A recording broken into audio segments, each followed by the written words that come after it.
Hi, welcome back for March Madness. You know what, I just completely forget what day it is. It's March and it's madness. And today it is Open Leg Rocker.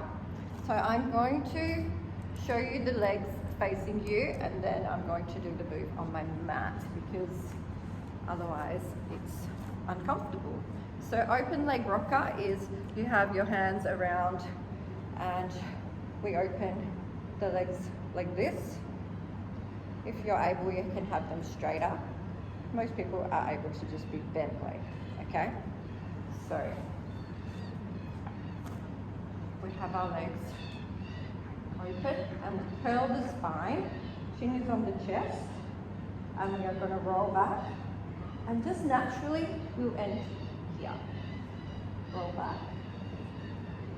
It's more like gravity is taking you. Woo. Sorry, talking. And then you land on the soft part of the buttock.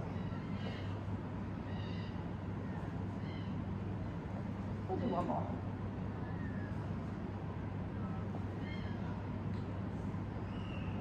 And that is Open Leg Rocker.